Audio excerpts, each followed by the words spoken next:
saya akan membawa kita untuk merenungkan daripada firman Tuhan yang saya pilih daripada Kejadian pasal yang ketiga ayat yang ke-21. Jadi tema kita pada hari ini adalah tentang korban yang sempurna. Di dalam kitab Kejadian ada banyak permulaan. Kita boleh belajar permulaan penciptaan, permulaan waktu, permulaan kejatuhan manusia, permulaan janji Allah. Dan kita juga belajar tentang permulaan korban. Korban yang pertama dikerjakan di sini. Di saat manusia itu sudah jatuh dalam dosa dan mereka sadar akan ketelanjangan mereka. Dalam ayat ke-7, di mana mereka menyemat daripada daun pohon ara untuk dijadikan cawat ataupun untuk menutupi ketelanjangan mereka. Tetapi Tuhan membuat sesuatu di dalam ayat 21 ini. Dia mengatakan di sini, dan Tuhan Allah membuat pakaian dari kulit binatang untuk manusia dan untuk istrinya itu, dan lalu mengenakannya kepada mereka. Berarti Tuhan Allah membuat pakaian dari kulit binatang. Sepertinya ada korban yang dikorbankan sehingga kulitnya diambil untuk dijadikan pakaian. Itu yang kita boleh lihat di sini. Ini adalah korban yang pertama. Ada binatang yang dikorbankan untuk menjadi pakaian bagi manusia dan istrinya itu. Dan korban yang kedua kita boleh belajar di dalam Kejadian ini adalah tentang korban yang berkenan kepada Tuhan, seperti kisah Kain dengan Habel. Habel yang mempersembahkan korban binatang, sehingga itu berkenan kepada Tuhan. Sebab apa? Itu bersama dengan apa yang Tuhan kerjakan. Dia mengorbankan binatang. Itu adalah kiasan dia akan ada korban.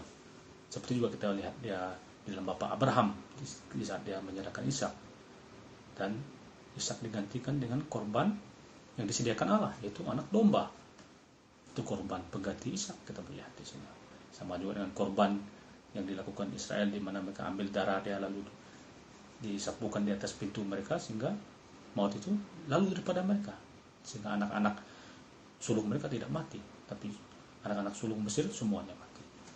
Itu kita boleh lihat di sana ada korban-korban dia. Jadi itu korban sehingga maut itu lepas daripada mereka. Jadi di dalam Perjanjian Baru Yohanes menunjukkan Yesus adalah anak domba Allah. Berarti Yesus itu adalah anak domba Allah yang sempurna. Yohanes mengatakan, lihat, anak domba Allah yang menghapuskan dosa manusia. Itu kesaksian Yohanes yang ditulis oleh Rasul Yohanes.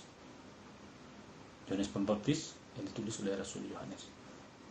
Dan pada keesokan harinya juga Yohanes berdiri di situ pula dengan dua orang muridnya. Lalu dia mengatakan hal sama, lihat anak domba Allah. Dan kedua muridnya itu mendengar apa yang dikatakannya, lalu mereka mengikut Yesus. Jadi Yohanes juga menunjuk bahwa Yesus adalah anak domba Allah. Di mana juga Paulus mengatakan di dalam penulisan Paulus dalam surat, dia mengatakan tanpa penumpahan darah tidak ada pengampunan dosa. Tidak ada pengampunan dosa tanpa penumpahan darah. Jadi Yesus Kristuslah anak domba Allah yang sempurna untuk menjadi korban yang mati bagi dosa kita. Nah, dia telah hidup untuk membenarkan kita. Jadi itu yang kita boleh lihat di sini. Jadi apa yang kita boleh aplikasikan daripada cerita korban ini adalah kita harus percaya bahwa Yesus Kristuslah yang telah mati bagi dosa kita, dan dia telah hidup sesuai dengan kitab suci. Itu yang boleh lihat di sana. Percaya pada dia. Yang kedua adalah hargai. Bagaimana kita hargai dia? Tinggalkan dosa. Percaya pada Yesus. Itu kita tinggalkan kehidupan lama. Ikut Yesus. Yang ketiga, beritakan seperti mana yang Yohanes katakan di sini. Yohanes Pembaptis katakan, lihat anak domba Allah. Dia menunjukkan Yesus. Sekalipun murid-muridnya ada dengan dia di sana, dan kedua muridnya itu mengikut Yesus, tidak lagi mengikut Yohanes. Kita harus tunjukkan itu untuk orang lain juga. Beritakan seperti mana Yohanes menunjukkan Yesus, bahwa Yesuslah jalan keselamatan dan hidup. Itu juga kita harus beritakan untuk orang lain. Dia tidak hanya sampai di situ saja, dia juga memberi kita kuasa untuk mengalahkan dunia. Berarti mengalahkan keinginan-keinginan kita. Siapa yang mengalahkan dunia selain dia yang percaya bahwa Yesus itu adalah anak Allah.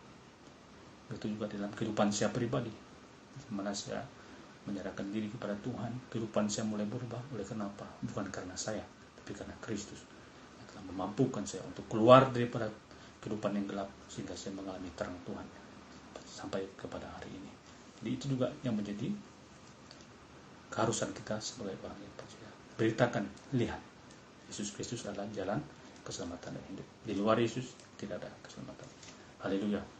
Kita berpegang teguh kepada iman kita, terus bersemangat. Semoga Tuhan Yesus Kristus memberkati. Haleluya.